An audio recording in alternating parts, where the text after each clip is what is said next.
Hey, Mom. Hey, Flo, how's my favorite daughter getting on out in New York? Everything is swell out here. I've started my new job. I can't wait for you and Dad to visit me. When are you guys planning on flying out again? Well, I need to talk to you about that, dear. Things at home haven't been great lately.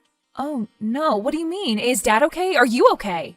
Well, this is going to be hard to hear, but your father, he's not been feeling himself. How come? Well, he's sick, Flo. He's really sick, actually. He was fine one day, and then all of a sudden he was out in the backyard doing some work to the lawn, and I found him laid out on the grass. I rushed him to the ER, and they said he had a bad liver. He's on the list for a transplant, but the operation and the medical bills are going to cost a lot of money. Money we don't have. Our health insurance barely covers hospital admission alone. I don't know what to do. We might have to sell the house to cover the costs.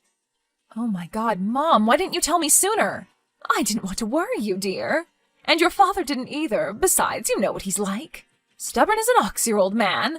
We both thought, since you just moved to New York, and you were so excited about the new job, we didn't want you running back home again. But, Mom, he might die. Do you honestly think a job is more important to me than my dad's health? No way!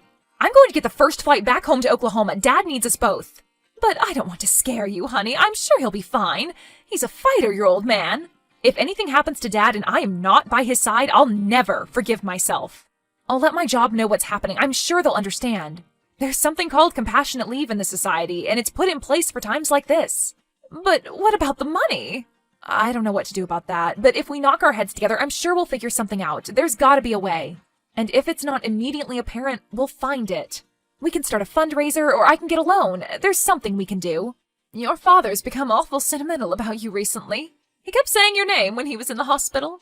He said he needed to talk to you about something important. But I think that was just the drugs talking. The doctors pumped him so full of morphine that he was talking to his own mother, and she's been dead for a decade. I can't imagine what you must have gone through, Mom, thinking your husband might not make it. To be honest with you, I haven't prepared myself for the possibility of spending part of my life alone. Without him, I guess I better start. Don't think that way, Mom. As you keep telling me, he's a fighter. He'll make it through. He just needs our support, and we're going to give it to him. You're very sweet, Flo. You're the best daughter in the world. I'm so sorry this has happened in your first week in a new job. Don't you dare apologize, Mom. It's not your fault, and it isn't Dad's either. It's just life, and these things happen. I'll let my boss know I'll need to fly home in the morning. I'll be with you soon, Mom. Tell Dad to hold on. I will do, dear. See you soon. Hello, is this Flo Anderton? Yes, who's this? I'm Blake. Blake Fairlight. I'm part of the Fairlight family. Have you heard of us? I mean, I think so, yeah. You're the son of John Fairlight, right? The real estate mogul? Yes, that's right. Oh my gosh, I'm so sorry for your loss. I saw that he passed away in the news. Yes, that's correct, and thank you. But why are you contacting me? Well, I'm about to come to that. You see, when my father died, the family was distraught. That should come as no surprise. My father was a brilliant man. And despite also being a man of enormous wealth, he was also a very generous man. He gave to charity, and he helped build many schools and hospitals. He spent much of his life attempting to bestow upon his children the merits of his legacy. He taught us to be kind and generous with our wealth like him, and that was our intention, to continue his legacy. Well, that's incredibly nice of you. I hope you do that, Blake. But if you don't mind, I've been given some bad news today. It's a family issue, like yours. And I need to book a flight to Oklahoma to visit my mother. You see, my dad's ill. He's fighting for his life in the hospital, actually. You can't fly to Oklahoma, Flo. Excuse me? Why not? Because it is important that you fly to my father's estate tomorrow. There is an outstanding issue to be resolved, something that concerns you. Concerns me? No. I'm sorry, Blake, but I have a family emergency of my own. And I really need to resolve it. My father is very sick. And if I don't get back to Oklahoma soon, then I don't know if I'll be able to see him before the worst happens. Flo, I wouldn't press this if it wasn't important. My siblings and I are all grieving. We don't want this issue hanging over our heads. We want to continue to grieve our father and prepare for his funeral in the best possible way. Okay, well, would you mind telling me what the issue is then? If it's more important than returning home to my sick dad in the hospital, then please tell me. What is it? As I said before, my father trusted his children with his legacy. My mom is no longer with us, and so he has left all his money to his children. Well, that was our understanding when we gathered to hear the reading of his will.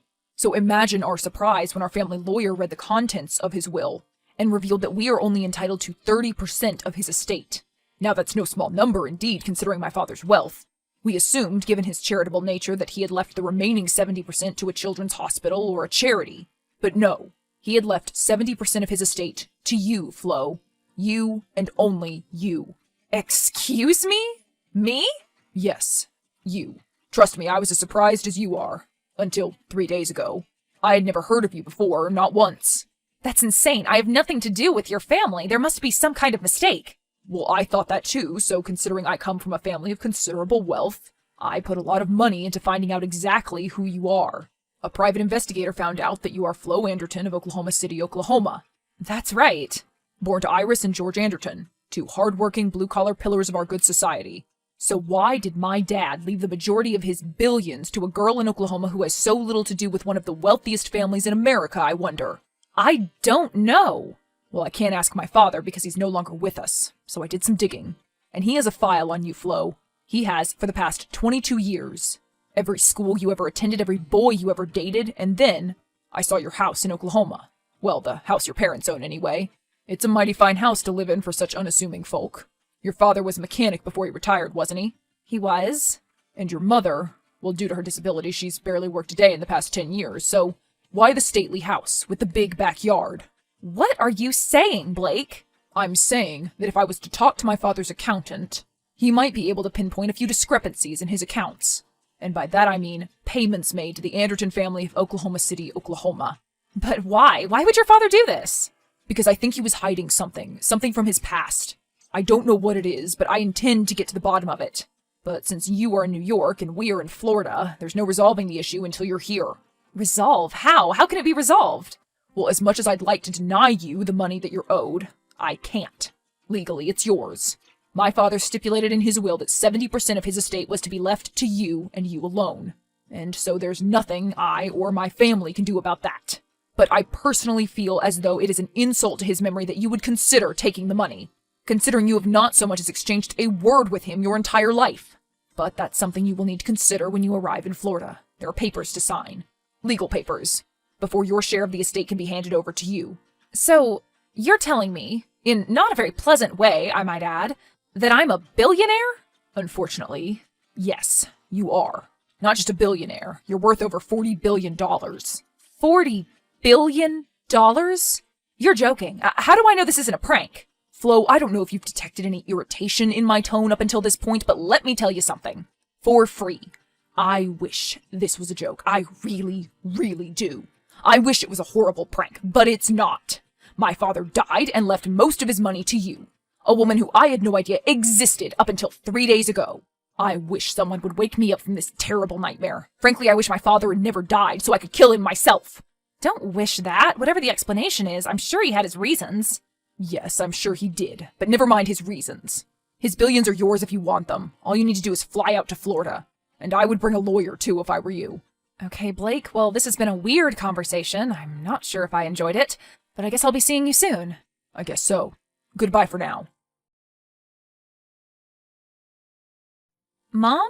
Yes, dear? Is everything okay? Was your boss okay with you booking some time off to come home? Yeah, she was very kind and understanding, but something has come up. Something so strange that I can hardly believe it's happened. I have to keep checking my phone to see if it's real. What is it, dear? Well, have you heard of John Fairlight? He's a property mogul. He lives in Florida. Well, he lived in Florida when he was alive. Yes. Well, his son Blake, at least I think it's Blake and not some prank caller. Well, Blake messaged me earlier and said that John Fairlight had left 70% of his estate to me, and his children only 30% of his estate. I mean, billions of dollars left to me. Why me? I asked him, of course, and he was very rude, which wasn't a surprise considering he's an entitled rich kid, but he was lost for an answer. He knew about as much as I did. Oh, but he did say that his dad had a file on me, a creepy file following my entire life, and that he was pretty sure he had been sending payments to you and Dad, payments you used to buy your house. Which is completely ridiculous, of course. I know Dad worked hard to pay off the mortgage on that house. So I just don't know who to believe. He said I need to get a lawyer and fly out to the Fairlight estate in Florida and sign papers. I mean, if this is true, and I'm a billionaire, I can pay for Dad's surgery, all his hospital bills, everything. Do you think it's true, Mom? Or someone is pulling my leg? It's true, dear. What? It's true. I thought and hoped this day would never come. Your father and I have been trying to protect you from the truth your entire life. Truth? What truth? What are you talking about, Mom? The truth about John Fairlight. Mom? 23 years ago, your father and we were having problems. He was drinking a lot, and I'm ashamed to admit it, but I had an affair. I had an affair with the man I was working for at the time as a housekeeper. That man was John Fairlight. John was also a married man, but he had his lovers, and that was common knowledge amongst his close circle. Probably even his wife knew. But John was careful when it came to his extramarital affairs. However, I was not. And, well, your father and I couldn't have children, see? Your father couldn't. He took the news pretty hard, and that's why he started drinking. So he was surprised when he found out that I was pregnant. With you. What are you saying, Mom? I'm saying that your father, your real father, George Anderton, is not your biological father. That man is John Fairlight. No. Yes, dear, I'm so sorry you had to find out like this. John found out that I was pregnant. He told me to get an abortion. He couldn't let the situation turn into a scandal for his family. But I knew how much George wanted a child. When I told George I was pregnant, he couldn't believe it. He thought you were his. But the more you grew up, the more he had his suspicions. And then he wanted a DNA test. He demanded it. Of course, it came back negative on his end. He freaked out. So I told him everything. He tried to find John, and he did. He told John that his daughter was biologically not his. It was John's. John must have had a change of heart. He kept sending us money, but your father never stopped loving you like you were his own daughter. He still does. You are his daughter. My affair with that man was a terrible and tragic mistake, but I don't regret what came out of it. That was you, Flo. You were the product of my affair. But you have been such a wonderful gift to your father and me. I wouldn't change anything. Not one thing about the past if it meant that you were in my present.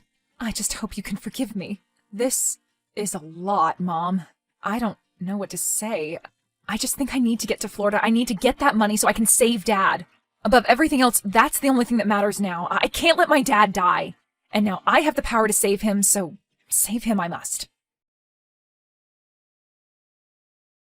Hey, Blake. Yes? What is it, Flo? That's no way to address your sister. What? That's right, Blake. I'm your sister, and I'm on my way to Florida to take what's mine. I traveled to Florida with a lawyer, I might add, and signed all the relevant documents. I inherited $44 billion in total, and immediately I booked my father, my real father, George Anderton, into hospital for life-saving surgery. The news of my real father was bittersweet. I inherited a lot of money, but I've never cared about money. I only care about my family, the people that actually raised me, who were actually there. My parents, Iris and George Anderton.